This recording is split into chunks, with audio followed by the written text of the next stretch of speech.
ಈ ಪತ್ರಿಕಾಗೋಷ್ಠಿಯನ್ನು ಒಂದೆರಡು ದಿವಸದ ಮುಂಚೆ ನನಗೆ ಕರಿಬೇಕು ಅಂತ ಅನಿಸಿತ್ತು. ಆದರೆ ಕಾರಣಾಂತರದಿಂದ ನಾನು ಊರಲ್ಲಿ ಇರಲಿಲ್ಲ. ಹಲವಾರು ನನ್ನ ಪತ್ರಕರ್ತ ಮಿತ್ರರು ನನ್ನಂದ್ರೆ ಕೇಳ್ತಾ ಇದ್ರು, ಸರ್ ಇತ್ತೀಚೆಗೆ ಪ್ರಿಯಾಂಕ್ ಖರ್ಗೆ ಅವರು ಅವರ ಬಗ್ಗೆ ನಿಮ್ಮ ಅಭಿಪ್ರಾಯವೇನು? ಅವರು ಹಲವಾರು ಹೇಳಿಕೆಗಳನ್ನು ನೀಡಿದ್ದಾರೆ, ಅದಕ್ಕೆ ತಮ್ಮ ಅಭಿಪ್ರಾಯಗಳನ್ನು ಕೇಳ್ತಾ ಇದ್ರು. ನಾನು ಹೇಳ್ತಾ ಇದ್ದೆ ಅದನ್ನು ಪ್ರೆಸ್ ಕಾನ್ಫರೆನ್ಸಲ್ಲಿ ಹೇಳೋಣ, ಯಾಕೆಂದರೆ ಒಬ್ಬೊಬ್ಬರಿಗೆ ಹೇಳೋದು ಬೇಡ ಅಂತೇಳಿ. ಆದರೂ ಬೆಂಗಳೂರಲ್ಲಿ ಒಂದು ಪತ್ರಿಕಾ ಒಂದು ರಿಲೀಸನ್ನು ಮಾಡಬೇಕಾಯಿತು, ಮಾಡಿದ್ದೀನಿ. ಇವತ್ತೊಬ್ಬ ಕರ್ನಾಟಕ ಪ್ರದೇಶ ಕಾಂಗ್ರೆಸ್ಸಿನ ಕಾರ್ಯಾಧ್ಯಕ್ಷನಾಗಿ ನನ್ನ ಜವಾಬ್ದಾರಿ ಇದೆ, ನನ್ನ ಪಕ್ಷದ ಬಗ್ಗೆ, ನನ್ನ ನಾಯಕರುಗಳ ಬಗ್ಗೆ. ಇವತ್ತು ನಮ್ಮ ರಾಜ್ಯದ ಗೌರವಾನ್ವಿತ ಪಂಚಾಯತ್ ರಾಜ್ಯದ ITBT ಮಂತ್ರಿಗಳಾದಂತಹ ಶ್ರೀ ಪ್ರಿಯಾಂಕ್ ಖರ್ಗೆ ಅವರು ಕೆಲವು ಮೂಲಭೂತ ಪ್ರಶ್ನೆಗಳನ್ನು ಸುಮಾರು ದಿನಗಳಿಂದ ಕೇಳ್ತಾ ಇದ್ರು.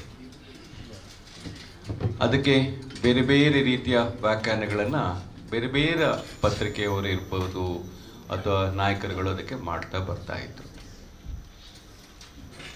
ಮೊನ್ನೆ ಅವರು ಮುಖ್ಯಮಂತ್ರಿಯವರಿಗೆ ಒಂದು ಪತ್ರವನ್ನು ಬರೆದಿದ್ದಾರೆ. ಆ ಪತ್ರದಲ್ಲಿ ಬಹಳ ಸ್ಪಷ್ಟವಾಗಿ ಅವರು ಹೇಳಿದ್ದಾರೆ ಏನೇನು ಮಾಡಬೇಕು, ಏನೇನು ಮಾಡಬಾರ್ದು ಅಂಥೇಳಿ. ಸರ್ಕಾರ ಅದರ ಬಗ್ಗೆ ಒಂದು ನಿರ್ಧಾರವನ್ನು 1-2-3 ದಿವಸಗಳಲ್ಲಿ ತಗೊಳ್ತಾ ಇದೆ.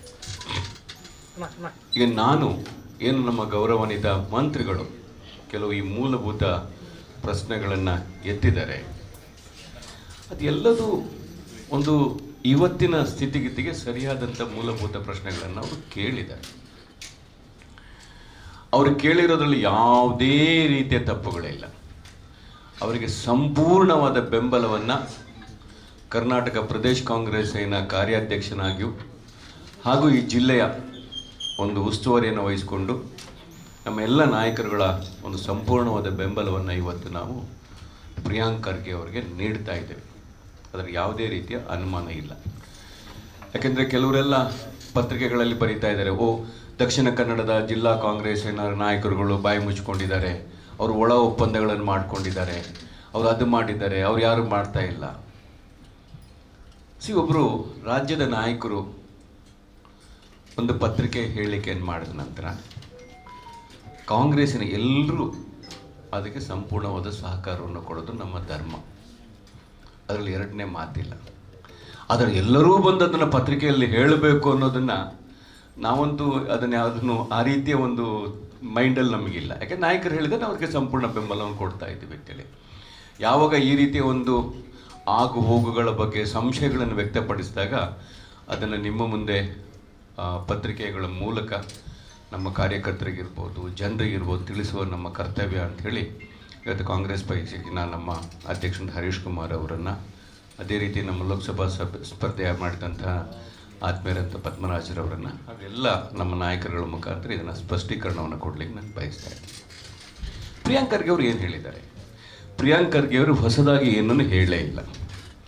ಇದನ್ನು 2013ರಲ್ಲಿ 7/2/2013ರಲ್ಲಿ ಅಂದಿನ ಸರ್ಕಾರದ ಮುಖ್ಯಮಂತ್ರಿಗಳಾದಂಥ ಜಗದೀಶ್ ಶೆಟ್ಟರ್ ಅವರ ಕಾಲದಲ್ಲಿ ಒಂದು ಸುತ್ತೋಲೆ ಬರುತ್ತೆ. ಚಟುವಟಿಕೆಗಳನ್ನು ಹೊರತುಪಡಿಸಿ ಉಳಿದಂತೆ ಖಾಸಗಿ ಕಾರ್ಯಕ್ರಮಗಳಿಗೆ ಶಾಲಾ ಮೈದಾನದಲ್ಲಿ ಅನುಮತಿ ನೀಡುವ ಬಗ್ಗೆ ಅವ್ರ ಸರ್ಕಾರದಲ್ಲಿ ಮಾಡಿದ್ದು. ಅವರ ಸರ್ಕಾರದಲ್ಲಿ ಏನಾದರೂ ಮಾಡಿದ್ರೆ ಅದು ಮಾಸ್ಟರ್ ಸ್ಟ್ರೋಕ್. ಅದನ್ನೇ ನಾವೇನಾದರೂ ಮಾಡಿದ್ರೆ ಅದು ಆಗೋದಿಲ್ಲ ಅವ್ರಿಗೆ. ಅಲ್ಲದೆ ಈ ಒಂದು ಆರ್ಡ್ರನ್ನ ಮಾಡಿರೋದು ನಿಮ್ಮ ಸರ್ಕಾರ. ಇವತ್ತು ಇದನ್ನು ಪ್ರಶ್ನಿಸಿ ಇದನ್ನು ನಾವುಗಳು ಯಾಕೆ ಇಂಪ್ಲಿಮೆಂಟ್ ಮಾಡಿಲ್ಲ ಅನ್ನೋದನ್ನು ಪ್ರಿಯಾಂಕ್ ಖರ್ಗೆ ಅವರು ಕೇಳಿದ್ದಾರೆ. RSSನ್ನು ಬ್ಯಾನ್ ಮಾಡಲಿಕ್ಕೆ ಹೇಳಿದ್ದಾರೆ, ಅದನ್ನು ಮಾಡಲಿಕ್ಕೆ ಹೇಳಿದ್ದಾರೆ, ಇದನ್ನು ಮಾಡಲಿಕ್ಕೆ ಹೇಳಿದ್ದಾರೆ. ಸ್ಪಷ್ಟವಾಗಿ ಇವತ್ತು ಮುಖ್ಯಮಂತ್ರಿಗಳು ಹೇಳಿದ್ದಾರೆ, ಯಾವುದೇ ಚಟುವಟಿಕೆಗಳನ್ನು ಪಠ್ಯೇತರ ಶಾಲೆಗೆ ಸಂಬಂಧ ಹೊರತುಪಡಿಸಿ ಯಾವುದೇ ಸಂಸ್ಥೆಗಳಾಗಿರ್ಬೋದು, ಏನೇ ಆಗಿರ್ಬೋದು, ಸರ್ಕಾರಿ ಒಡೆತನದಲ್ಲಿರೋದ್ರಲ್ಲಿ ಅನುಮತಿನ ತೆಗೆದುಕೊಂಡು ಮಾಡಬಾರ್ದು ಅಂತ ಎಲ್ಲೂ ಹೇಳಿಲ್ಲ. ಅದು ಮೈದಾನಗಳಲ್ಲಿರ್ಬೋದು, ಪಾರ್ಕ್ಗಳಲ್ಲಿರ್ಬೋದು, ಮಂದಿರಗಳಲ್ಲಿರ್ಬೋದು, ಎಲ್ಲೋದ್ರ ಜಾಗದಲ್ಲಿ ನೀವು ಅನುಮತಿನ ತೆಗೆದುಕೊಂಡು ಮಾಡಿ, ಸರ್ಕಾರದ ಸಂಸ್ಥೆಗಳಲ್ಲಿ ಅದನ್ನು ಮಾಡಬೇಕಾದ್ರೆ ಮಾಡಿ ಅಂತ ಹೇಳಿದ್ದಾರೆ ಹೊರತು ಅದನ್ನು ಮಾಡಬೇಡಿ ಅಂತ ಎಲ್ಲೂ ಹೇಳಿಲ್ಲ. ಅದರಲ್ಲಿ ಏನು ತಪ್ಪಿದೆ? ಅದರಲ್ಲೇನು ತಪ್ಪಿದೆ? ಇವತ್ತು ಅವರು ಹಲವಾರು ಪ್ರಶ್ನೆಗಳನ್ನು ಕೇಳ್ತಾ ಬಂದಿದ್ರು. ಕೆಲವು ಏನಂತ ಹೇಳಿದ್ದಾರೆ ಅವರು, ಇವತ್ತು RSSಗೆ ಸಂಬಂಧಪಟ್ಟಾಗಿ ಕೆಲವು ಕೇಳಿದರು. ಅವ್ರು ಕೇಳ್ತಿದ್ದು, RSSನವರು ಬುದ್ಧ ತತ್ವವನ್ನು ಒಪ್ತಾರಾ? ಅವರು ಬುದ್ಧ ತತ್ವವನ್ನು ಒಪ್ತಾರಾ? ಅವ್ರು ಏನು ಹೇಳಿದ್ದಾರೆ? RSSನ ತತ್ವಶಾಸ್ತ್ರ ಸನಾತನ ಧರ್ಮದ ಮೂಲವಾದ ವೇದ ಮತ್ತು ಅಸಮಾನತೆ ಪ್ರತಿಪಾದಿಸುವ ಮನುವಾದದ ಮೇಲೆ ಆಧಾರಿತವಾಗಿದೆ ಅಂತ ಹೇಳಿದ್ದಾರೆ. ಈ ಬುದ್ಧನಿಗೆ ಆಮೇಲೆ ಬುದ್ಧನು ಮನುವಾದ ಮತ್ತು ವೇದ ಪ್ರಾಧಿಕಾರವನ್ನು ನಿರಾಕರಿಸಿದ್ದಾರೆ. RSS ಅವರು ಗಾಂಧಿ ತತ್ವವನ್ನು ಒಪ್ತಾರಾ? ಅವರು ಗಾಂಧಿಯ ಸರ್ವಧರ್ಮ ಸಮಾನತೆ, ಅಸ್ಪೃಶ್ಯತೆ ವಿರೋಧ ಮತ್ತು ಧರ್ಮ ನಿರೀಕ್ಷೆ ಆಲೋಚನೆಯನ್ನು RSS ಅವರು ವಿರೋಧ ಮಾಡ್ತಾ ಇದ್ರು. RSS ಅವರು ಬಸವಣ್ಣನ ತತ್ವವನ್ನು ಒಪ್ಪೋದಿಲ್ಲ. ಜಾತ್ಯತೀತತೆ, ಲಿಂಗ ಸಮಾನತೆ ಮತ್ತು ಮಾನವೀಯ ಧರ್ಮ ಅದರ ವಿರುದ್ಧ ಅವರಿದ್ದಾರೆ. ಭಾರತೀಯ ಸಂವಿಧಾನವನ್ನು ಒಪ್ಪೋದಿಲ್ಲ. ಇದು ನಿಮಗೆಲ್ಲ ಗೊತ್ತಿದೆ ಅಲ್ಲ. ಅವರೆಲ್ಲ ಹೇಳ್ತಾರೆ ನಾವು ಅಧಿಕಾರಕ್ಕೆ ಬಂದರೆ ಸಂವಿಧಾನವನ್ನು ಬದಲಾವಣೆ ಮಾಡ್ತಾರೆ ಅನ್ನೋ ಮಾತನ್ನು ಅವರು ಒಪ್ತಾ ಇದ್ರು. ಇವತ್ತು ಸಮಾನತೆಯನ್ನು ಒಪ್ಪೋದಿಲ್ಲ. ಅಂಬೇಡ್ಕರ್ ಅವರ ತತ್ವವನ್ನು ಒಪ್ಪೋದಿಲ್ಲ. ಈಗ ರಾಷ್ಟ್ರ ಧ್ವಜದಕ್ಕಿಂತ ಅತಿಯಾಗಿ ಅವರು ಗೌರವ ಕೊಡೋದು ಧ್ವಜವೇ ಬೇರೆ, ರಾಷ್ಟ್ರಗೀತೆಗಿಂತ ಹೆಚ್ಚಾಗಿ ಮರ್ಯಾದೆ ಕೊಡುವಂಥ ಗೀತೆನೇ ಬೇರೆ. ಇದನ್ನೆಲ್ಲ ಅವ್ರು ಕೇಳಿದ್ದಾರೆ. ಆಯ್ತಪ್ಪ, ನೀವು ಕ್ಲಾರಿಫೈ ಮಾಡಿ ಅಲ್ಲ. ಅದನ್ನು ಅವ್ರು ಕೇಳಿದ್ದಾರೆ ಅಂತ ಹೇಳಿದ್ರೆ ಇದು ಪ್ರಜಾಪ್ರಭುತ್ವ. ಅವರಿಗೂ ಕೇಳುವ ಹಕ್ಕಿದೆ, ನಿಮಗೂ ಕೇಳುವ ಹಕ್ಕಿದೆ, ನಿಮಗೂ ಹೇಳುವ ಹಕ್ಕಿದೆ, ನಮಗೂ ಹೇಳುವ ಹಕ್ಕಿದೆ. ನೀವು ಅದನ್ನು ಬಿಟ್ಟುಬಿಟ್ಟು ಅವರ ಬಗ್ಗೆ ಇಲ್ಲ ಸಲ್ಲದ ಅಪವಾದನಗಳನ್ನು, ಅವರಿಗೆ ಕೊಲೆ ಬೆದರಿಕೆಗಳನ್ನು, ಅವರ ಮನೆಯವರ ಬಗ್ಗೆ ಇವತ್ತು ನೀವೇ ಒಂದು ಕಡೆ ಮಹಿಳೆಯರನ್ನು ಅವರನ್ನು ತಾಯಿ, ಅಕ್ಕ, ಪೂಜೆ ಮಾಡುವ ದೇವಿಗಳಂತ ಒಂದು ಕಡೆ ನೀವೇ ಹೇಳ್ತೀರ. ಇನ್ನೊಂದು ಕಡೆ ನಿಮಗೇ ಪಕ್ಷದ ಸಂಬಂಧಪಟ್ಟವರು, ನಿಮ್ಮ ಅಂಗಸಂಸ್ಥೆಗಳಿಗೆ ಪಟ್ಟವರು ಇವತ್ತು ಅವರ ಬಗ್ಗೆ ಯಾವ ರೀತಿ ಮಾತುಗಳನ್ನು ಆಡ್ತಾ ಇದ್ದಾರೆ. ಇದನ್ನು ನೀವು ಒಪ್ತೀರಾ? ಅದೆಲ್ಲ ಬಿಟ್ಬಿಡಿ. ಇವತ್ತು ಸುಪ್ರೀಂ ಕೋರ್ಟಿನ ಒಬ್ಬ ನ್ಯಾಯಾಧೀಶ, ಮುಖ್ಯ ನ್ಯಾಯಾಧೀಶರ ಮೇಲೆ ಒಂದು ಕೋರ್ಟಲ್ಲಿ ಚೂಸನ್ನು ಎಸೆತಾರೆ. ಎಷ್ಟು ಜನ ನೀವುಗಳು ಅದ್ರ ಬಗ್ಗೆ RSS ಇರ್ಬೋದು, BJP ಅವರ ನಾಯಕರುಗಳು ಅದ್ರ ಬಗ್ಗೆ ಮಾತಾಡಿದ್ರಿ? ಅದೇ ಒಂದು ವೇಳೆ ಯಾರಾದರೂ ಒಬ್ಬ ಅನ್ಯ ಧರ್ಮದವರು ಸೇರಿದರೆ, ಅಥವಾ ಮುಸ್ಲಿಮೋ ಕ್ರಿಶ್ಚಿಯನ್ನು, ಒಬ್ಬ ದಲಿತ ಸೇರಿದರೆ ಕತೆ ಏನಾಗ್ತಿತ್ತು? ನೀವು ಸ್ಟ್ರೈಕ್ಗಳನ್ನು ಮಾಡ್ತಾ ಇದ್ರಿ, ನೀವೆಷ್ಟು ಹೇಳಿಕೆಗಳನ್ನು ಕೊಡ್ತಾ ಇದ್ರಿ. ಇವತ್ತು ಸಂವಿಧಾನದಲ್ಲಿ ಅವರು 3ನೇ ಸ್ಥಾನ. ಅವ್ರಿಗೆ ಒಂದು ಪ್ರೆಸಿಡೆಂಟು, ವೈಸ್ ಪ್ರೆಸಿಡೆಂಟು ಮತ್ತು ಪ್ರಧಾನಮಂತ್ರಿ 4ನೇ ಸ್ಥಾನದಲ್ಲಿ ಇವತ್ತು ಮುಖ್ಯ ನ್ಯಾಯಾಧೀಶರು ಇರುವಂಥವ್ರು. ಮುಖ್ಯ ನ್ಯಾಯಾಧೀಶರು ಇವತ್ತು ನಮ್ಮ ರಾಷ್ಟ್ರಪತಿಯವರಿಗೆ ಪ್ರಮಾಣ ವಚನ ಬೋಧನೆ ಮಾಡುವಂಥವ್ರು. ಅವರ ಮೇಲೆ ಈ ರೀತಿ ಘಟನೆ ಆದಾಗ ಯಾರು ಸರ್ ಅವರು? ಅವರೇ ಒಂದು ವೇಳೆ ಮುಖ್ಯ ನ್ಯಾಯಾಧೀಶರು ಯಾರಾದರೂ ಒಂದು ಬೇರೆ ಜಾತಿಯವರು ಏನಾದರೂ ಆಗಿದ್ರೆ ಏನಾಗ್ತಿತ್ತು? ಒಬ್ಬ ದಲಿತ ಅಲ್ಲಿದ್ದಾನೆ ಅಂತ ಹೇಳಿದಾಗ ನೀವು ಯಾರೂ ಅದ್ರ ಬಗ್ಗೆ ಮಾತಾಡೋದಿಲ್ಲ. ಹಾಗಾದ್ರೆ ನೀವು ಯಾವ ರಕ್ಷಣೆಯನ್ನು ಕೊಡ್ತಾ ಇದ್ದೀರಾ ಸಂವಿಧಾನದಕ್ಕೆ? ಇದಕ್ಕೆ ನೀವು ಯಾರು ಮಾತಾಡ್ತಾ ಇದ್ದೀರಾ? ಎಲ್ಲೋ ಒಬ್ಬ ಗೋ ಕದ್ದಿದ್ದಾನೆ ಅಥವಾ ಗೋ ಕಡ್ದಿದ್ದಾನೆ ಅಂತ ಹೇಳಿದ ಕೂಡಲೇ, ಅಥವಾ ಒಂದೇನೋ ಒಂದು ಹಾಕಿದ್ದಾರೆ ಅಂತ ಹೇಳಿದಾಗ ಇಡೀ ಊರು ಒಟ್ಟಾಗೋ ಥರ ಮಾತಾಡೋರು, ಇದನ್ನ ಯಾಕೆ ನೀವು ಸಮರ್ಥನೆಗೆ ಯಾರು ಬಾಯಿ ಬಿಡ್ತಾ ಇಲ್ಲ ಅದ್ರ ಬಗ್ಗೆ? ಅದು ಎಷ್ಟೋ ದಿವಸಗಳ ನಂತರ ಒಂದು ಸಲ ಅದಕ್ಕೆ ಪ್ರಧಾನಮಂತ್ರಿ ಒಂದು ಸ್ಟೇಟ್ಮೆಂಟನ್ನು ಮಾಡಿಬಿಟ್ರೆ ಬೇರೆ ಏನು ಮಾಡಿದ್ರಿ? ಹಾಗಾದ್ರೆ ನೀವು ಯಾವ ಸಂವಿಧಾನದ ಮೇಲೆ ನಿಮಗೆ ನಂಬಿಕೆ ಇದೆ? ಹಾಗಾದ್ರೆ ಪ್ರಿಯಾಂಕ್ ಖರ್ಗೆ ಕೇಳಿರೋದ್ರಲ್ಲಿ ಏನು ತಪ್ಪಿದೆ? ಇವತ್ತು ಪ್ರಿಯಾಂಕ್ ಖರ್ಗೆ ಅವರು ಇದನ್ನೆಲ್ಲ ಕೇಳಿದಾರಲ್ಲ, ಇದರಲ್ಲಿ ಏನು ತಪ್ಪಿದೆ? ಅವ್ರು ಕೇಳಿದ್ದಾರೆ. ಇವತ್ತು ನೀವು ಒಂದು ಜಾತಿಯ ಜನಗರನ್ನ, ಇವತ್ತು ಹಿಂದುಳಿದವ್ರನ್ನ ನೀವು ತ್ರಿಶೂಲ ಕೊಡ್ತೀರಾ, ಅವ್ರಿಗೆ ಕತ್ತಿ ಕೊಡ್ತೀರಾ, ಅವ್ರ ಕೈಯಲ್ಲಿ ಖಡ್ಗ ಕೊಡ್ತೀರಾ, ನಿಮ್ಮ ಮಕ್ಕಳಿಗೆ ನೀವು ಪೆನ್ನು ಕೊಟ್ಟು ಪೆನ್ಸಿಲ್ ಕೊಟ್ಟು ನೀವೆಲ್ಲೋ ವಿದೇಶದಲ್ಲಿ ಓದಿಸ್ತೀರಾ ಅಂತ ಹೇಳ್ತಾ ಇದ್ದಾರೆ. ಅದು ತಪ್ಪ? ಅದು ಅವ್ರು ಹೇಳಿದಾರಲ್ಲ, ಯಾರ್ಯಾರ ಮಕ್ಕಳು ಎಲ್ಲೆಲ್ಲಿ ಓದ್ತಾ ಇದ್ದಾರೆ ಅನ್ನೋದು ಸಹ ಲೀಸ್ಟನ್ನು ಅವ್ರು ಕೊಟ್ಟಿದ್ದಾರೆ. ಅದ್ರ ಬಗ್ಗೆ ನೀವು ಮಾತಾಡ್ತಾ ಇಲ್ಲ ಯಾಕೆ? ಅದಕ್ಕಿಂತಲೂ ಮುಖ್ಯವಾಗಿ ನಾನು ನಿನ್ನೆ ಇನ್ನೊಬ್ರದ್ದು ಯಾವುದೋ ಒಂದು ವಿಡಿಯೋಗಳನ್ನ ನೋಡ್ತಾ ಇದ್ದೆ. ಅವರು ವಿಡಿಯೋದಲ್ಲಿ ಭಾಳ ಸ್ಪಷ್ಟವಾಗಿ ಹೇಳ್ತಾ ಇದ್ದಾರೆ, ಮಹಾತ್ಮ ಗಾಂಧಿಯವರು ಆ ರೀತಿ ಮಾಡಿದ್ರು, ನಾವು ಯಾಕೆ ಮಹಾತ್ಮ ಗಾಂಧಿಯವ್ರನ್ನ ಒಪ್ಪಬೇಕು, ನಾವು ಇವ್ರನ್ನ ಯಾಕೆ ಒತ್ತಬೇಕು ಅಂತೇಳಿ ಅವರೆಲ್ಲ ಹೇಳ್ತಾ ಇದ್ರು. ಇವರೆಲ್ಲ RSSಗೆ, ಭಾರತೀಯ ಜನತಾ ಪಕ್ಷಕ್ಕೆ ಸಂಬಂಧಪಟ್ಟಂಥವ್ರು. ಇವತ್ತು RSS ಅಂತ ಹೇಳ್ಕೊಂಡವ್ರಿಗೆ ನಾನು ಒಂದು ಹೇಳ್ತೇವೆ, ಸರ್ ನಿಮ್ಮ ಸಂಘ ಅಂತ ಆದರೆ ನೀವು ಯಾಕೆ ನೋಂದಣಿ ಮಾಡೋದಿಲ್ಲ? ಈಗ ಒಂದು ವೇಳೆ ನೋಂದಣಿ ಮಾಡಲ್ಲ ಅಂತ ಹೇಳಿದ್ರೆ ಅದನ್ನು ನೀವು ಯಾವ ರೀತಿ ಸಂಘ ಅಂತ ಕರೀಲಿಕ್ಕೆ ಸಾಧ್ಯ? ನಿಮಗೆ ಎಲ್ಲಿಂದ ಹಣ ಬರ್ತಾ ಇದೆ? ನಿಮ್ಗೆ ಯಾರು ಹಣ ಕೊಡ್ತಾ ಇದ್ದಾರೆ? ನೀವು ಅದನ್ನು ಎಲ್ಲಿ ಖರ್ಚು ಮಾಡ್ತಾ ಇದ್ದೀರಾ? ನೀವು ಇವತ್ತು 100ನೇ ವರ್ಷ ಅಂತೇಳಿ ಪಥಸಂಚಲನ ಮಾಡ್ತಾ ಇದ್ದೀರಾ, 100 ವರ್ಷ ಆಗಿದೆ ಅಂತ ಆಚರಣೆ ಮಾಡ್ತಾ ಇದ್ದೀರಾ. ನೀವೇನು ಮಾಡ್ತಾ ಇದ್ದೀರಾ ಹಾಗಾದರೆ? ಇದು ಪ್ರಜಾಪ್ರಭುತ್ವ. ನೀವು ಅಕೌಂಟ್ ಕೊಡಿ, ಅದ್ರ ಬಗ್ಗೆ ತಪ್ಪೇನಿದೆ? ನೀವು ಅದನ್ನು ಅಕೌಂಟ್ ಕೊಡೋದಿಲ್ಲ, ಅದ್ರ ಬಗ್ಗೆ ನೀವು ಚರ್ಚೆ ಮಾಡ್ಲಿಕ್ಕೆ ಸಿದ್ಧರಿಲ್ಲ. ಅದ್ರ ಬಗ್ಗೆ ನಾವು ದೇಶ ಪ್ರೇಮ, ರಾಷ್ಟ್ರ ಪ್ರೇಮ ಅಂತ ಹೇಳ್ತೀರಾ. ಅದ್ರ ಬಗ್ಗೆ ಯಾರಾದರೂ ಮಾತಾಡಿದ್ರೆ ಅವರು ದೇಶದ್ರೋಹಿಗಳಾಗ್ತಾರೆ. ಅದ್ರ ಬಗ್ಗೆ ಏನಾದರೂ ಮಾತಾಡಿದ್ರೆ ಅವ್ರು ಇನ್ನೊಂದು ದ್ರೋಹಿಗಳಾಗಿರ್ತಾರೆ. ಇವರಿಗೆ ಇವತ್ತು ಭಾರತೀಯ ಜನತಾ ಪಕ್ಷದವ್ರಿಗೆ ಎರಡೇ ಎರಡು, ಒಂದು ಪಾಕಿಸ್ತಾನ, ಒಂದು ಮುಸ್ಲಿಮಾನ್. ಇದು ಎರಡು ಬಿಟ್ಟರೆ ಅವ್ರಿಗೆ ಬೇರೆ ರಾಜಕಾರಣನೇ ಅವ್ರ ಹತ್ರ ಇಲ್ಲ. ಉದಾಹರಣೆ ಅಂತ ಹೇಳಿದ್ರೆ, ಕಳೆದ ಸಲದ ಚುನಾವಣೆಯಲ್ಲಿ ಪ್ರಧಾನಮಂತ್ರಿಗಳಿಗೆ ಯಾವಾಗ ತಮ್ಮ ಪಕ್ಷ ಸೋಲುತ್ತೆ ಅಂತ ಗೊತ್ತಾಗಬೇಕಾದ್ರೆ 3, 4ನೇ ಲೆಕ್ಕ, 5ನೇ ಲೆಕ್ಕಲ್ಲಿ ಏನು ಹೇಳಿದ್ರು ಅವರು? ಕರಿಮಣಿಯ ಬಗ್ಗೆ ಮಾತಾಡಿದ್ರು. ಇವತ್ತು ಸ್ತ್ರೀ ಸಮಾನತೆ ಅನ್ನೋರು, ನೀವು 10 ವರ್ಷ ಈ ದೇಶವನ್ನು ಆಳದಂಥವ್ರು, ನೀವು ಯಾವ್ದ ಆಧಾರದಲ್ಲಿ ಮತವನ್ನು ಕೇಳಿದ್ರಿ? ನೀವು 10 ವರ್ಷ ಆಡಳಿತ ಮಾಡಿದಂಥವ್ರು ಯಾವ ಆಧಾರದ ಮೇಲೆ ಮತವನ್ನು ಕೇಳಿದ್ರಿ? ಕರಿಮಣಿ ಆಧಾರದಲ್ಲಿ ಮತವನ್ನು ಕೇಳಿದ್ರಿ. ಮುಸ್ಲಿಮಾನರ ಬಗ್ಗೆ ನೀವು ಮಾತಾಡಿ ಆ ಮತವನ್ನು ಕೇಳಿದ್ರಿ. ನೀವು ಯಾವುದೇ ರೀತಿಯ ನಾವು ಏನನ್ನು ಈ ದೇಶಕ್ಕೆ ಕೊಡುಗೆ ಕೊಟ್ಟಿದ್ದೀವಿ ಅನ್ನೋದು ಮಾತಾಡಿ. ಅಂದರೆ ನಿಮ್ಮ ಹಿಡನ್ ಅಜೆಂಡಾ ಏನಾಗಾದ್ರೆ? ನಿಮ್ಮ ಹಿಡನ್ ಅಜೆಂಡಾ ಒಂದೇ ಒಂದು ಹಿಡನ್ ಅಜೆಂಡಾ, ಅದು ಮುಸ್ಲಿಮಾನರಾಗಿರಬೇಕು, ಅದು ಪಾಕಿಸ್ತಾನ ಆಗಿರಬೇಕು. ಬೇರೆ ನಿಮ್ಮದು ಹಿಡನ್ ಅಜೆಂಡಾ ಯಾವುದಿಲ್ಲ. ಅದು ಎಲ್ಲಿ ತನಕ ಮುಸ್ಲಿಮಾನರು ಮತ್ತು ಪಾಕಿಸ್ತಾನ ಅಂತ ಹೇಳ್ತಿರ್ತಾರೆ ಅಲ್ಲಿ ತನಕ ಇವ್ರಿಗೆ ಮತ ಬ್ಯಾಂಕನ್ನು ಇವ್ರು ಮಾಡ್ತಾರೆ ಹೊರತು ಬೇರೆ ಯಾವುದನ್ನು ಇವ್ರು ಮಾಡ್ತಾ ಇಲ್ಲ. 10 ವರ್ಷ ನೀವು ಆಡಳಿತವನ್ನು ಕೊಟ್ಟರು ನೀವು ಈ ರೀತಿ ಮಾಡ್ತೀರ ಅಂತ ಹೇಳಿದ್ರೆ ಇದ್ರ ಬಗ್ಗೆ ತಾವೇ ಉತ್ತರ ಕೊಡಬೇಕು. ಇವತ್ತು ಪ್ರಿಯಾಂಕ್ ಖರ್ಗೆ ಅವರು ಬಹಳ ಸ್ಪಷ್ಟವಾಗಿ ಕೇಳಿದ್ದಾನೆ. ಇವತ್ತು ಬಡ ಮಕ್ಕಳಿಗೆ, ದಲಿತರ ಮಕ್ಕಳಿಗೆ, ಹಿಂದುಳಿದವ್ರ ಮಗರ ಕೈಲಿ ನೀವು ತ್ರಿಶೂಲ ಕೊಡ್ತಾ ಇದ್ದೀರಾ. ಅದೇ ರೀತಿ ನೀವು ದೇಶ ರಕ್ಷಣೆ ಮಾಡುವಂಥವ್ರು, ಇವತ್ತು ನಿಮ್ಮದೇ ರಾಜ್ಯ, ನಿಮ್ಮದೇ ರಾಷ್ಟ್ರದಲ್ಲಿ ನೀವು ಪ್ರಧಾನಮಂತ್ರಿ ಆದಂಥವ್ರು, ಪ್ರಧಾನಮಂತ್ರಿ ಆಗಿದ್ದೀರಾ. ಇವತ್ತು RSS ಅವ್ರಿಗೆ ಯಾಕಪ್ಪ ಲಾಠಿ ಕೊಡಬೇಕು?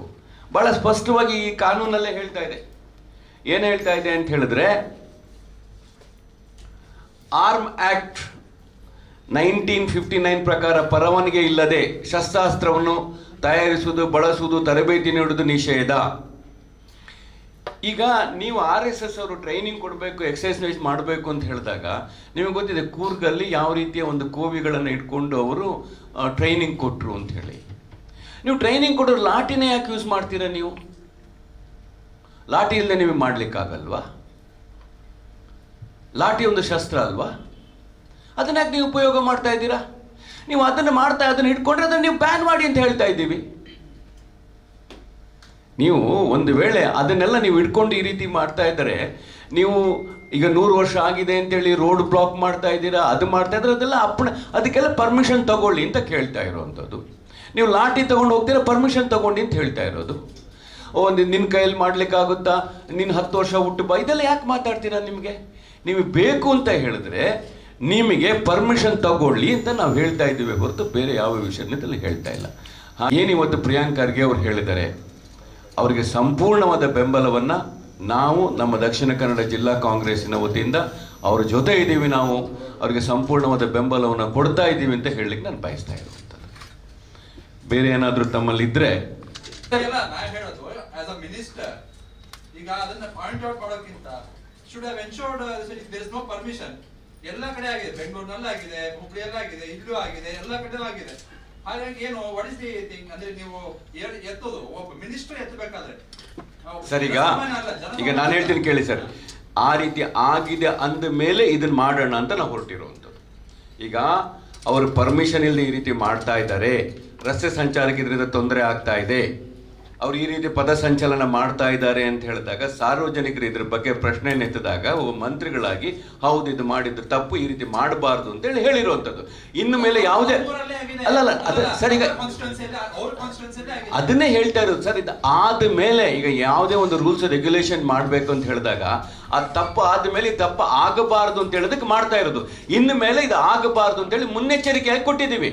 ಒಂದು ವೇಳೆ ಇಮಿಡಿಯೇಟ್ ಆಗಿ ಅದು ಹೇಳಿದ್ರೆ ನಮ್ಗೆ ಮುಂಚೆ ಹೇಳಬೇಕಾಗಿತ್ತು ಅಂತ ನೀವು ಹೇಳ್ತಾ ಇದ್ರಿ, ನೀವು ಮುಂಚೆ ಹೇಳಬೇಕಾಗಿತ್ತು, ನಮಗೆ ಮುಂಚೆ ಹೇಳ್ದೆ ನೀವು ಹೆಂಗೆ ಕೊಟ್ರಿ ಅಂತ ಹೇಳ್ತಾ ಇದ್ರಿ. ಅದಕ್ಕೆ ಈಗ ಅದನ್ನ ಕಾನೂನು ರೂಪದಲ್ಲಿ ತರ್ತಾ ಇರುವಂಥದ್ದು. ಈಗ ಸುಮ್ಮನೆ ಹೇಳ್ತಾ ಇಲ್ಲ. ಈಗ ನಾವು ಸುಮ್ಮನೆ ಯಾರ ಮೇಲೂ ಕೇಸ್ ಹಾಕ್ಲಿಕ್ಕಾಗಲ್ಲ. ಇವತ್ತೇನು ಮಾಡ್ತಾ ಇದ್ದಾರೆ, ಇನ್ನು ಸ್ವಲ್ಪ ದಿವಸದಲ್ಲಿ ಕಾನೂನು ಮುಖವಾಗಿ ತಂದ ಮೇಲೆ ಈ ರೀತಿ ಆಗಬಾರ್ದು ಅಂತ ಮಾಡ್ತಾ ಇರುವಂಥದ್ದು. ಈಗ ಪಥಸಂಚಲನ ಮಾಡ್ತಾ ಇರೋದು. ನಿನ್ನೆ ರಾತ್ರಿ ಏನು ಮಾಡಿದ್ದಾರೆ ಅಂತಾರೆ, ಅದನ್ನ ಕೇಳಬೇಕಲ್ಲ ಅವ್ರನ್ನ. It's not hour notice. ಅವರ ಕಾನ್ಸ್ಟಿಟ್ಯೂಷನ್ ಅಲ್ಲಲ್ಲ, ಅದನ್ನ ನಾನು ಹೇಳ್ತಿರೋದು ಪರ್ಮಿಷನ್ ಕೊಟ್ಟ ಆದ್ಮೇಲೆ ಈಗ ಏನಾಗಿದೆ, ಇದು ಕಾನೂನು ರೂಪದಲ್ಲಿ ತರಬೇಕು ಅಂತ ಹೇಳಿ ಇದನ್ನ ಮೂವ್ ಮಾಡಿದ್ದಾರೆ. ಬಹುಶಃ ಇವತ್ತು ನಾಳೆ ಕ್ಯಾಬಿನೆಟ್ ಅಲ್ಲಿ ಇದ್ರ ಬಗ್ಗೆ ಚರ್ಚೆ ಆಗಿದೆ. ಒಂದು ಕಾನೂನು ಆಗಬೇಕು ಅಂತ ಹೇಳಿದಾಗ ತನ್ನದೇ ಆದಂಥ ಇಮಿಡಿಯೇಟ್ ಆಗಿ ನಾನು ಹೇಳ್ಕೊಳ್ಳೋದು ಕಾನೂನು ಆಗೋದಿಲ್ಲ. ಆ ಕಾನೂನು ಆಗಬೇಕಾದಕ್ಕೆ ತನ್ನದೇ ಆದಂಥ ಒಂದು ಸ್ಟ್ರಕ್ಚರ್ಸ್ಗಳಿದೆ. ಅದ್ರ ಪ್ರಕಾರ ಕಾನೂನು ಮಾಡಿದ್ಮೇಲೆ ಇದ್ರ ಬಗ್ಗೆ ದೇ ಟೇಕ್ ದ ಆಕ್ಷನ್ ಅಂತ. ವಿದೌಟ್ ಕಾನೂನು ಮಾಡಿದ್ರೆ ಯಾಕೆ ಮಾಡ್ಲಿಕ್ಕಾಗುತ್ತೆ ಸರ್? ಈಗ ಇದು ಕಾನೂನು ಮಾಡ್ತೀವಿ ಅಂತ ಹೇಳಿದ್ದಾರೆ, ಮುಖ್ಯ ಕಾರ್ಯದರ್ಶಿ ಇದ್ರ ಬಗ್ಗೆ ಬರ್ತಿದ್ದಾರೆ. ಡೆಫಿನೆಟ್ಲಿ ಟೇಕ್ ದ ಕಾನೂನು. ಇದು ಕಾನೂನು ಅವರಿಗೋಸ್ಕರ, ನಾಳೆ ನಮಗೂ ಅಪ್ಲೈ ಆಗುತ್ತೆ. ಇದು ಬರೇ ಒಂದು ಪಕ್ಷಕ್ಕೋಸ್ಕರ ಅಲ್ಲ. ನಾಳೆ ಯಾರೇ ಒಂದು ಪಕ್ಷದವರು ಒಂದು ಪರ್ಮಿಷನ್ ಇಲ್ಲದೆ ಯಾವುದೇ ಸಂಘ ಇರ್ಬೋದು, ಸಂಸ್ಥೆ ಇರ್ಬೋದು, ಯಾರೇ ಆಗಿರ್ಬೋದು, ನಾಳೆ ನಾವೇ ಇರ್ಬೋದು, ನಾವು ಒಂದು ವೇಳೆ ಪರ್ಮಿಷನ್ ತಗೊಳ್ಳಿಲ್ಲ ಅಂತ ಹೇಳಿದ್ರೆ ಅದು ಅವರಿಗೋಸ್ಕರ ಮಾಡಿದೀವಿ ಅಂತ ಹೇಳಿದ್ರೆ ಕಾನೂನಲ್ಲಿ ಎಲ್ಲರೂ ಒಂದೇ ರೀತಿ ಅಂತ ಇದನ್ನ ಮಾಡಿರುವಂಥದ್ದು. ಅದರಲ್ಲಿ ಏನು ಲೆಟರ್ ಇದೆ, ಅದರಲ್ಲಿ ಹೇಳಿರುವಂಥದ್ದು ಯಾವುದೇ ಆರ್ಗನೈಸೇಷನ್, ಹೌದು ಯಾವುದೇ ಆರ್ಗನೈಸೇಷನ್, ಯಾವುದೋ ಆರ್ಗನೈಸೇಷನ್ ಹೌದು. ಆದ್ರೆ RSS ಮಾತ್ರ ಯಾರು? ಅಲ್ಲ, RSS ಅಂತೇನಿಲ್ಲ, ಯಾವುದೇ ಆರ್ಗನೈಸೇಷನ್ ಯಾರು ಆಗ್ಬೋದು. ಈಗ ನೀವು RSS ಆರ್ಗನೈಸೇಷನ್ ಅಂತ ಹೆಂಗೆ ಹೇಳ್ತೀರಾ? ಅದು ಆರ್ಗನೈಸೇಷನ್ ಅಲ್ಲ ನನ್ನ ಪ್ರಕಾರ. ಅದು ರಿಜಿಸ್ಟರ್ ಆಗಿಲ್ಲ, ಸಂಸ್ಥೆನೇ ಅಲ್ಲ, ಅದು ಆರ್ಗನೈಸೇಷನ್ ಅಲ್ಲ.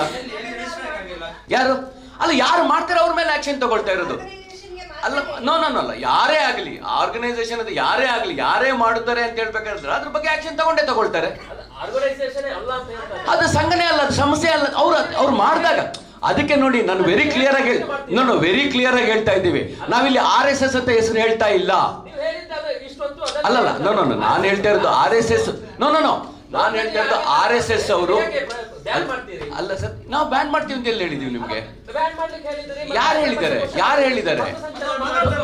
ಯಾರು? ಬ್ಯಾನ್. ನಾವು ಏನ್ ಹೇಳ್ತಾ ಇದ್ದೀವಿ ಅಂತ ಹೇಳಿದ್ರೆ ಬ್ಯಾನ್ ಅಲ್ಲ. ನೋಡಿ, ಸ್ಪಷ್ಟವಾಗಿ ಹೇಳಿ, ಯಾರೇ ರೀತಿ ಪರ್ಮಿಷನ್ ತಗೊಳ್ದೇ ಇದ್ದಾಗ ಅದ್ರ ಬಗ್ಗೆ ನಾವು ಆಕ್ಷನ್ ತಗೊಳ್ತೀವಿ. ಎಸ್. ಏನು ಏನಂತ? ಅಲ್ಲ ಸರ್, ಆಕ್ಟಿವಿಟೀಸ್ ಯಾರು ಮಾಡ್ತಾರೆ ಅದನ್ನ 100% ಅಲ್ವಾ? 100% ಪರ್ಮಿಷನ್ ಕೊಡೋದಿಲ್ಲ ಅವಾಗ. ಯಾರು? ಅಲ್ಲ ಸರ್, ಈಗ ಆ ರೀತಿ ತಗೊಳ್ಬೇಕು. ಒಂದ್ ನಿಮಿಷ ಕ್ಲಾರಿಫಿಕೇಶನ್ ಕೇಳ್ತೀವಿ ನೋಡಿ. ಆ ರೀತಿ ಆಗ್ತಾ ಇತ್ತು, ಇನ್ನು ಮೇಲೆ ಆ ರೀತಿ ಆಗಬಾರ್ದು. ಅದು ಅದ್ರ ಬಗ್ಗೆ ನನಗೆ ಗೊತ್ತಿಲ್ಲ. ನಾನು ನಿಮಗೆ ಹೇಳ್ತಾ ಇರೋದು ಕೇಳಿ ಸರ್. ಒಂದ್ ನಿಮಿಷ ಸರ್, ಬೇಸಿಕ್ ಕ್ವಶನ್. ಈಗ ಸರ್, ಬೇಸಿಕ್ ಕ್ವಶನ್ ಅಂತ ಹೇಳಿದಾಗ ಪರ್ಮಿಷನ್ ತಗೊಳ್ದೆ ಅವ್ರು ಮಾಡಿರ್ಬೋದು. ಅಲ್ಲ ಸರ್, ಅದಕ್ಕೆ ನಾನು ಹೇಳ್ತಾ ಇದ್ದೀನಲ್ಲ ಸರ್. ಈಗ ನಮ್ಮ ಗೌರ್ಮೆಂಟ್ ಇರಲಿ, ಯಾವುದೇ ಗೌರ್ಮೆಂಟ್ ಇರಲಿ, ಇನ್ನು ಮುಂದೆ ಈ ರೀತಿ ಆಗುವಂತ ಯಾವುದೇ ಕಾರ್ಯಕ್ರಮಗಳಿಗೆ ಪರ್ಮಿಷನ್ ತಗೊಳ್ಬೇಕು. ಈಗ ತಗೊಂಡಿದ್ದಾರೆ, ಬಿಟ್ಟಿದ್ದಾರೆ, ಹಾದು ಹೋಯ್ತು ಕತೆ. ಅದ್ರ ಬಗ್ಗೆ I don't want to discuss it. ಏನ್ ಸರ್? ಚರ್ಚೆ ಮಾಡೋದಲ್ಲ, ಮುಂದೆ ಕಾನೂನು ಬರ್ತಾ ಇದೆ ಅಂತ ನಾವು ಹೇಳ್ತಾ ಇದ್ವಿ. ಅವ್ರು ಏನ್ ಹೇಳ್ತಾ ಇದ್ದಾರೆ, ಇದು ನಮಗೋಸ್ಕರ ಬ್ಯಾನ್ ಮಾಡ್ತಾ ಇದ್ದಾರೆ ಅಂತ ಹೇಳ್ತಾ ಇದ್ದಾರೆ. ಅದಕ್ಕೋಸ್ಕರ ಕ್ಲಾರಿಫೈ ಮಾಡ್ತಾ ಇರೋದು ನಾವು. ನಿಮಗೋಸ್ಕರ ಅಂತಲ್ಲ, ಯಾವುದೇ ಸಂಘ ಸಂಸ್ಥೆಗಳಾಗಿರ್ಬೋದು, ಯಾರೇ ಆಗಿರ್ಬೋದು, ಇನ್ನು ಮುಂದೆ ಮಾಡ್ಬೇಕಾದ್ರೆ ಪರ್ಮಿಷನ್ ತಗೊಳ್ಬೇಕು ಅಂತ ಹೇಳ್ತಾ ಇರೋದು. ಯತ್ನಾಳ್ ನಾ ಪತ್ರ ನೋಡಿಲ್ಲ, ಗೊತ್ತಿಲ್ಲ ಅವ್ರು ಏನ್ ಬರೀತಾರೆ. ಈಗ ಯತ್ನಾಳ್ ಅವರು ಅಲ್ಲ, ಆಯ್ತು ತಗೊಳ್ಳಿ, ಅದ್ರಲ್ಲೇನಿಲ್ಲ. ನಮಾಜ್ ಅಲ್ಲ, ಯಾವುದೇ ಮಾಡಬಾರ್ದು ಅಂತ ಹೇಳಿದಾಗ ಅದ್ರ ನಮಾಜ್ ಏನ್ ಬರುತ್ತೆ? ನಾಳೆ ಭಜನೆನೂ ಬರುತ್ತೆ, ಇನ್ನೊಂದು ಬರುತ್ತೆ. ಮಾಡಬಾರ್ದು ಅಂತ ಎಲ್ಲರೂ ಬರ್ತಾರೆ ಅದರಲ್ಲಿ. ಪರ್ಮಿಷನ್ ತಗೊಳ್ಳಿ. I am very very thanks Kiran, ಈ ಮಾತನ್ನ ತಾವು ನನಗೆ ಈ ಪ್ರಶ್ನೆನ ಕೇಳಿದ್ದು. ಯಾಕೆಂದ್ರೆ ಇದಕ್ಕೊಂದು ಉತ್ತರವನ್ನು ಕೊಡಬೇಕು ಅಂತ ಬಹಳ ದಿವಸದಿಂದ ನನಗಿತ್ತು. ಯಾಕೆ ನಾನಾಗೆ ಕೊಡಬಾರ್ದು ಅಂತ ಇತ್ತು. ನಮ್ಮ ಕಾಲೇಜಲ್ಲಿ ಯಾವುದೇ ರೀತಿಯ RSSನ ಯಾವುದೇ ಆಕ್ಟಿವಿಟೀಸ್ ನಡೆದಿಲ್ಲ. ನಮ್ಮ ಕಾಲೇಜಲ್ಲಿ ಒಂದು ಸಲ ಸರಕಾರ, ಕರ್ನಾಟಕ ಸರ್ಕಾರದ ಡಿಸ್ಟ್ರಿಕ್ಟ್ DIC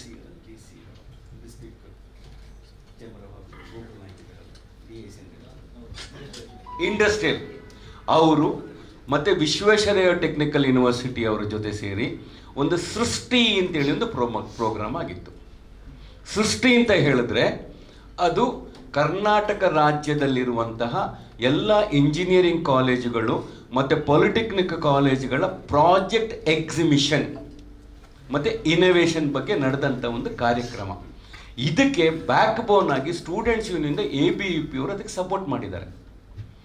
ಈ ಕಾರ್ಯಕ್ರಮಕ್ಕೆ ಹೈಯರ್ ಎಜುಕೇಷನ್ ನಮ್ಮ ಸೆಕ್ರೆಟರಿ ಆದಂಥ ಸಿದ್ದಯ್ಯ ಅವರು ಬಂದಿದ್ದಾರೆ, ಇನ್ಫೋಸಿಸ್ನಿಂದ ಬಂದಿದ್ದಾರೆ, TCS ಇಂದ ಬಂದಿದ್ದಾರೆ. ಇದು ಪ್ಯೂರ್ ಆಗಿ ವಿದ್ಯಾರ್ಥಿಗಳಿಗೆ ನಡೆದಂಥ ಒಂದು ಕಾರ್ಯಕ್ರಮ. ಆ ಕಾರ್ಯಕ್ರಮಕ್ಕೆ ಸದಾನಂದ ಗೌಡರು ಮುಖ್ಯಮಂತ್ರಿಗಳಾಗಿ ಮತ್ತು ಹೈಯರ್ ಎಜುಕೇಷನ್ ಮಿನಿಸ್ಟರ್ ಆಗಿ ನಮ್ಮ ಆ ಕಾಲೇಜಿಗೆ ಬಂದಿದ್ದಾರೆ. ನಾನೊಬ್ಬ ವಿದ್ಯಾಸಂಸ್ಥೆಯಲ್ಲಿ ನಡೆಸ್ತಾ ಇರೋವಂಥವನು. ನಮಗೆ ಹೈಯರ್ ಆಫೀಸರ್ಸ್ ಯಾರಪ್ಪ ಅಂತ ಹೇಳಿದ್ರೆ ನಮ್ಮ ಚೀಫ್ ಮಿನಿಸ್ಟರ್ ಬಂದಾಗ, ಅಂತಹ ಸಂದರ್ಭದಲ್ಲಿ ನಾವು ಹೋಗುವಂಥದ್ದು ಬಗ್ಗೆ ಯಾಕೆಂದರೆ ಮುಖ್ಯಮಂತ್ರಿ ಅವರು ನಮ್ಮ ಕಾಲೇಜಿಗೆ ಬಂದಿದ್ದಾರೆ. ಅದು ಬಿಟ್ಟರೆ ಬೇಕಾದರೆ ಐ ಗಾಟ್ ದಟ್, ನೀವು ನನಗೆ ಗೊತ್ತಿತ್ತು ಈ ಕ್ವಶನ್ ಬಂದೇ ಬರುತ್ತೆ ಅಂಥೇಳಿ ಈ ಆಲ್ಬಮ್ ಕೊಡ್ತೀನಿ. ಈ ಆಲ್ಬಮಲ್ಲಿ ನೀವು ನೋಡಿ ಎಲ್ಲಿ ಇದರಲ್ಲಿ ನಡೆದಿದೆ. ಇದರಲ್ಲಿ ನಡೆದಿರೋದು ಬರೀ ಸ್ಟೂಡೆಂಟ್ ಪ್ರಾಜೆಕ್ಟ್ ಸ್ಕೀಮ್ಗಳು ಬಿಟ್ಟರೆ ಬೇರೆ ಯಾವುದು ಇದರಲ್ಲಿ ನಡೆದಿಲ್ಲ. ಈ ಒಂದು ಕಾರ್ಯಕ್ರಮಕ್ಕೆ ನಾವು ಬಂದಿರೋ ಹೊರತು ABVP ಬಂದು ನೋಡಿದೆ, ಅದನ್ನು ಅವರು ವಿಡಿಯೋ ಹೇಳಿದ್ದು ಎಂಥದ್ದು ಇಲ್ಲಿ ಸಮ್ಮೇಳನ ನಡೆದಿದೆ, ಕಾನ್ಫರೆನ್ಸ್ ನಡೆದಿದೆ. ನೋ, ಇದು ಲಾಸ್ಟ್ ನಮ್ಮಲ್ಲೂ ನಮ್ಮ ಕೆಲವು ವಿಘ್ನ ಸಂತೋಷಗಳ ನಮ್ಮ ಪಕ್ಷದವರು ಇದನ್ನು ಮಾತನ್ನು ಹೇಳ್ತಾ ಇದ್ರು. ಇವತ್ತು ಅವ್ರಿಗೆ ಭಾಳ ಸ್ಪಷ್ಟವಾಗಿ ನಿಮ್ಮ ಮುಖಾಂತರ ಹೇಳ್ತೀನಿ, ಇನ್ನು ಮುಂದೆ ಇಂಥದ್ದು ಯಾವುದೇ ಬಂದರೂ ಡಿಫಾಮೇಷನ್ ಕೇಸನ್ನು ಹಾಕ್ತೀವಿ ನಾವು. ಇಟ್ಸ್ ವೆರಿ ಕ್ಲಿಯರ್, ಯಾರೇ ಆಗಿರ್ಬೋದು. ನಮ್ಮಲ್ಲಿ ಇಟ್ ಇಸ್ ದ ಪ್ರೂಫ್. ಇದು ನಿನ್ನೆ ಮನೆಯದಲ್ಲ, ಇದು 10 ವರ್ಷದ ಹಿಂದಿಂದ ಎಂಟೈರ್ ಪ್ರೂಫ್ ಇದೆ ಇದರಲ್ಲಿ ನಡೆದಿರುವಂಥ Srishti programme is a project exhibition ಬಿಟ್ಟು ಬೇರೆ ಯಾವುದೇ ಕಾನ್ಫರೆನ್ಸ್ ಅಲ್ಲ ಇದು. ಆಮೇಲೆ ಒಬ್ಬ ಇಂಜಿನಿಯರಿಂಗ್ ಕಾಲೇಜಲ್ಲಿ ಇಟ್ಕೊಂಡು ಸಾವಿರಾರು ಮಕ್ಕಳಿಗೆ ನನ್ನ ಕಾಲೇಜಲ್ಲಿ ನೀನು BJP ಅವನು, ನೀನು RSS ಅವನು, ಅಥವಾ ನೀನು ಕಾಂಗ್ರೆಸ್ ಅವನು, ನೀನು ಹಿಂದೂ ಮುಸ್ಲಿಂ ನಮಗೆ ಹೇಳಲಿಕ್ಕಾಗುತ್ತಾ? ಅದು ವರ್ಷಕ್ಕೊಂದು ಕಾಲೇಜಲ್ಲಿ ನಡೀತಾ ಇತ್ತು. ಸೃಷ್ಟಿ ಅನ್ನೋದು ಪ್ರತಿ ವರ್ಷ. ಇದಕ್ಕಿಂತ ಮುಂಚೆ ಪ್ರತಿ ಕಾಲೇಜಲ್ಲಿ, ಅದಕ್ಕಿಂತ ಮುಂಚೆ ನಮ್ಮ ತುಮಕೂರಲ್ಲಿ ಇವ್ರದ್ದು ನಮ್ಮ ಪರಮೇಶ್ವರ್ ಅವರ ಕಾಲೇಜ್ ನಡೆಯಿತು. ಮತ್ತು ಇನ್ನೂ ಒಂದು ನಿಮಗೆ ಸತ್ಯ ಹೇಳಬೇಕಾದ್ರೆ ನನಗೆ ಈ ಪ್ರೋಗ್ರಾಮ್ ಬಗ್ಗೆ ಗೊತ್ತಿರಲಿಲ್ಲ. ನಾನು ಡೆಲ್ಲಿಯಲ್ಲಿ ಇರಬೇಕಾದ್ರೆ ನಮ್ಮ ಪ್ರಿನ್ಸಿಪಾಲ್ ಹೇಳ್ತಾರೆ, ಸರ್ ಯೂನಿವರ್ಸಿಟಿಯಿಂದ ನಮಗೆ ಫೋನ್ ಬಂದಿದೆ, ಹೋದ ಸಲ ಅವರು ಸದಾನಂದ ಇವ್ರದ್ದು ಪರಮೇಶ್ವರ್ ಸರ್ ಕಾಲೇಜಲ್ಲಿ ಮಾಡಿದಾರಂತೆ, ಈ ಸಲ ನಮ್ಮಲ್ಲಿ ಕೇಳ್ತಾ ಇದ್ದಾರೆ ಸರ್ ನಮ್ಮ ಕಾಲೇಜಲ್ಲಿ ಮಾಡೋಣ. ಅವ್ರು ನನ್ನ ಹತ್ರ ಕೇಳಿದಿಷ್ಟೇ, ಸರ್ ಮಕ್ಕಳು ಬರ್ತಾರಂತೆ, ಅವರಿಗೆ ಊಟ ಒಂದು ಮಾಡಿಕೊಡೋ ಜವಾಬ್ದಾರಿ ಮತ್ತೆ ಎಲ್ಲ ತೊಗೊಳ್ಳಿ. ಎಸ್, ಮಕ್ಕಳು ಬರ್ತಾರೆ, ಸರ್ಕಾರದ ಮಕ್ಕಳು ಬರ್ತಾರೆ ಅಂತೇಳಿ ಊಟ ಕೊಡಿಸ್ಲಿಕ್ಕೆ ಆಗಲ್ಲ, ನಾನು ಕೊಡ್ತೀವಿ ಅಂತ ಹೇಳ್ತೀವಿ. It's a good programme for us, project scheme programme. ನನಗೆ ಈ ಕ್ವಶನ್ ಬರ್ಬೋದಿತ್ತು, ಯಾಕೆಂದರೆ ಯಾರೋ ನನಗೆ ಕಳಿಸಿದ್ರು ಅದನ್ನು. ಅದಕ್ಕೆ ದಿಸ್ ಇಸ್ ದ ಪ್ರೂಫ್. ಸೃಷ್ಟಿ ಪ್ರೋಗ್ರಾಮ್ ನಡೆದಿದೆ ಹೊರತು ಯಾವುದೇ ರೀತಿಯ ABVP ಸಮ್ಮೇಳನ ನಡೆದಿಲ್ಲ. ಮತ್ತು ಅವ್ರು ಬೈಠಕ್ ನಡೆದಿದೆ. ಏನ್ರಿ ಬೈಠಕ್ ನಡೀಲಿಕ್ಕೆ? That is a college. ಆಮೇಲೆ ನಾನು ಯಾರ್ರೀ ಹುಟ್ಟು NSO ABVPನ ವಿರೋಧ ಮಾಡಿಕೊಂಡು ಬಂದಂಥವನು. ಅದು ಶಿವಮೊಗ್ಗದಲ್ಲಿ ಹುಟ್ಟಿದವನು, ಅಲ್ಲಿ ಬೆಳೆದವನು, ಅಲ್ಲಿ ಒಬ್ಬ ಮುಖ್ಯಮಂತ್ರಿ ಆದಂಥ ಯಡಿಯೂರಪ್ಪನ ವಿರುದ್ಧ ಚುನಾವಣೆಗೆ ನಿಂತಂಥವನು. ನಾನೇ ಕಾಂಪ್ರಮೈಸ್ ಮಾಡ್ಕೊಳ್ಳಿಕ್ಕೆ ಸರಿಗೆ ಅವರು ಅಫ್ಕೋರ್ಸ್. ಸರಿಗೆ ಅವ್ರು ಇನ್ನೊಂದು ಹೇಳ್ತಾರೆ ಅಂದ್ರೆ ಕಲ್ಲಡ್ಕ ಬಟ್ ರಾಜ ಮರ್ಯಾದೆ ಅಲ್ಲ. ಇವರು ಒಂದು ನಿಮಿಷ, ಇವ್ರು ಹೇಳಿದಾರಲ್ಲ, ಇವ್ರು ಯಾವ್ದ್ರಲ್ಲಿ ಇದ್ರು? ಇವರು ಟಿಕೆಟ್ ಕೇಳಿದ್ರಲ್ಲ, ಇವರು ಯಾವ ಆಧಾರದ ಮೇಲೆ ಟಿಕೆಟ್ ಕೇಳಿದ್ರು? ಪುಂಗವಾಗಿ ಬರೆದ್ರು. ಇಂದಿರಾ ಗಾಂಧಿ ಬಗ್ಗೆ ಬರ್ತಿದ್ದಾರೆ, ರಾಜೀವ್ ಗಾಂಧಿ ಬಗ್ಗೆ ಬರ್ತಿದ್ದಾರೆ, ಸೋನಿಯಾ ಗಾಂಧಿ ಬಗ್ಗೆ ಬರ್ತಿದ್ದಾರೆ. ಇವ್ರು ಯಾವ ನೈತಿಕ ಆಧಾರದ ಮೇಲೆ ಕಾಂಗ್ರೆಸ್ ಪಕ್ಷದಲ್ಲಿ ಬೇಕು ಅಂತ ಕೇಳಿದ್ರು? ಹೇಳ್ಬೇಕಲ್ಲ ಅವರು. ಅಲ್ಲ, ಇದನ್ನೇ ಹೇಳ್ತಾ ಇರೋದು. ಅವ್ರು ಈಗ ಮೊನ್ನೆ ಕೇಳಿರೋದು ಏನು ಈಗ ಆಯ್ತು ಸರ್, ಈಗ ನೀವು ನನ್ನ ಜೊತೆಗೆ ಬಂದು ಕೂತಿದ್ರೆ ನಾನು ಇವ್ರನ್ನ ತಬ್ಬಿಡ್ಲಾ? ಯಾವುದೋ ಫಂಕ್ಷನ್ ಅಲ್ಲಿ ನೀವು ನಮ್ಮ ಜೊತೆ ಬಂದು ಕೂತ್ಕೊಳ್ತೀರಾ. ಈಗ ನಮಗೆ ಫ್ಲೈಟಲ್ಲಿ ಸಿಗ್ತಾರೆ, ನೀನು BJP ನನ್ನ ಜೊತೆ ಬರಬೇಡ, ನೀನು ಮುಸ್ಲಿಂ ನನ್ನ ಜೊತೆ ಬರಬೇಡ, ನೀನು ಕ್ರಿಶ್ಚಿಯನ್ ಬರಬೇಡ ಅನ್ನೋ ದೂರ ದಬ್ಲಿಕ್ಕಾಗುತ್ತಾ? ಮದುವೆ ಫಂಕ್ಷನ್ಗೆ ಕಾಮನ್ ಫ್ರೆಂಡ್ಸಿಗೆ ಹೋಗಿರ್ತೀವಿ, ಅದಕ್ಕೆ ಹೋಗ್ಬಾರ್ದಂತೆ ಇದು ಬರ್ದು ಕೊಟ್ಟಿರ್ತೀವ. ಯಾರಿಗೆ ಕೊಟ್ಟಿದ್ದೀವಿ ಅಂತ ಹೇಳಿದ್ರೆ ಸರ್ ಕಾಂಗ್ರೆಸ್ ಪಕ್ಷದ ತತ್ವ ಸಿದ್ಧಾಂತಗಳನ್ನು ಒಪ್ಕೊಂಡು ಬಂದಿರ್ತಾರೆ. ಇವ್ರು ಯಾರಿಗೆಲ್ಲ ಕೊಟ್ಟರು? ಇವತ್ತು ಭಾರತೀಯ ಜನತಾ ಪಕ್ಷದಲ್ಲಿ ಇವರೇ ಕೊಟ್ಟು, ಇವ್ರು ಯಾವ ತತ್ವ ಸಿದ್ಧಾಂತದಲ್ಲಿ ಕಾಂಗ್ರೆಸ್ಗೆ ಬಂದು ನನಗೆ MLC ಬೇಕು ಅಂತ ಕೇಳಿದ್ರು? ಅವಾಗ ಇಂದಿರಾ ಗಾಂಧಿ ಬಗ್ಗೆ ಬರೆದಾಗ ಸಿದ್ಧಾಂತ ಇರಲಿಲ್ವಾ ಇವರಿಗೆ? ರಾಜೀವ್ ಗಾಂಧಿ ಬಗ್ಗೆ ಬರಿಬೇಕಾದ್ರೆ ಸಿದ್ಧಾಂತ ಇರಲಿಲ್ವಾ ಇವರಿಗೆ?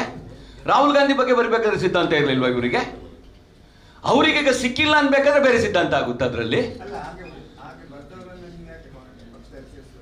ಯಾರು ಸರ್? ನಾನು ಸೇರಿಸ್ಕೊಂಡಿದ್ದೆ ಅಂತಲ್ಲ ಸರ್. ನಮ್ಮ ಏನು ಸರ್, ಪಕ್ಷ ಸಮುದ್ರ ಸರ್. ಎಷ್ಟೋ ಹೊಳೆಗಳು ಬರುತ್ತೆ, ಒಳ್ಳೆ ಹೊಳೆ ನೇತ್ರಾವತಿನೂ ಬರುತ್ತೆ, ಇನ್ನು ಫಲ್ಗುಣಿನೂ ಬರುತ್ತೆ, ಇನ್ನೊಂದು ಇದ್ರದ್ದು ಬರುತ್ತೆ. ನಾವೇನು ಬೇಡ ಅನ್ನಕ್ಕೆ, ಸಮುದ್ರ ಬೇಡ ಅನ್ಲಿಕ್ಕಾಗುತ್ತಾ?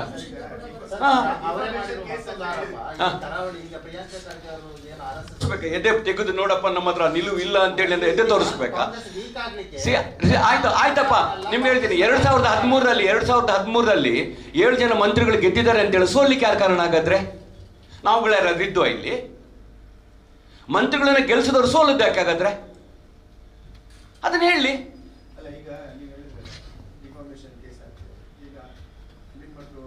ಇಲ್ಲ, ಈ ಸಲ ಇಷ್ಟ ತನಕ ಹೇಳಿರ್ಲಿಲ್ಲಲ್ಲ ಸರ್. ಇವತ್ತು ಫಸ್ಟ್ ಟೈಮ್ ನಾನು ಹೇಳ್ತಾ ಇರೋದು.